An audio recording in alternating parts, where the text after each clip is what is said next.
Po t'i kthehemi, është një fëmijëri që me të sotmen asgjë s'ka të përbashkët. A na një pak a shumë me këtë vend, na tregon një histori të shkurt për fshatin. Unë po përpiqem ta përmbledh një histori të shkurtër. Emri Pirev daton dikun sipas dokumentave osmane në vitin 1405.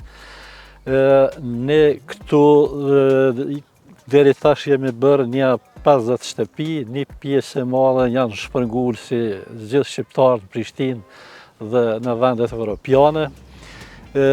Lagja ka një strukturë të njerëzve të ngritur profesionalisht, mund të them se nuk ka shtëpi që nuk ka 2-3 të diplomuar. Këtij vendi ka dhënë edhe disa emra që vlen të përmendet. Adil Pireva, që ka qenë një organizator i demonstratave të vitit 1968, një herët publicist. Ilaz Pireva ka qenë deputet 2 herë në 2 mandate i Kuvendit Kosovës, një herë dhe kryetar i komunës së Podujevës. Sulejman Pireva, përndryshe Agja im, ka qenë drejtori i bibliotekës i Zi Sulejmani.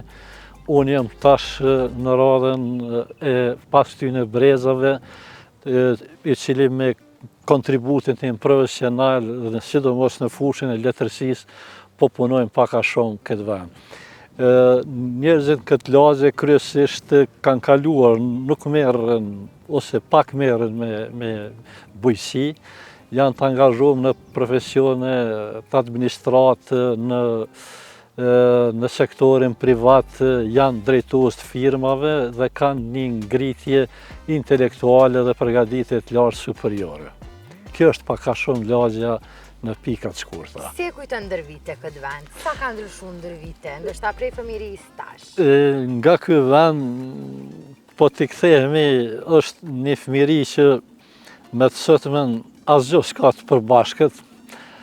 Për brezat ose fëmijët që vinë mund t'jetë një ëndër, mos them tash na merret si një prallë rrëfim për brezat ose për fëmijët tanë.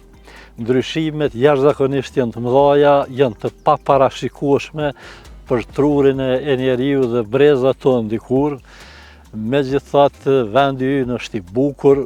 Unë mendoj se jo vetëm këtu që jeni në mesin tonë këtë lagje, vendi jonë, Republika Kosovës, ka nevojë ta shtrijë dorën në shumë investime si për turizëm, për atrakcion që të rritë të kenë pika kontakti, afërsie, njohje, të mos jetë përqendrimi vetëm në qytete, po dhe në pjesë më periferike. Me qenë se është shumë afër me qytetet, a është hiç prej vendeve të frekuentuar prej qytetarëve, qoftë për villa ose vikendica, ose mund të themi se është një pikë turistike apo jo? Është një pikë që vizitohet, po më shumë vizitohet prej miqve se sa prej njerëzve të interesuar. Ndoshta kjo është një emet në atë kuptimin tonë që jemi të vonë me traditat e turizmit, siç janë vendet tjera, dhe në këtë drejtim po të kishte pak a shumë menaxhim të mirë të resurseve siç është turizmi dhe që përfitohet shumë. Kjo do të ishte edhe shëndetshme për njerëzit, qytetarët, po edhe për ata që kanë mundësi të investojnë, sepse jemi jo më larg se 13 kilometra nga ky vend ku po flasim me kryeqytetin. A ka ndonjë met për këtë vend që thuhet ose për çka karakterizohet më shumë pikë e Kosovës?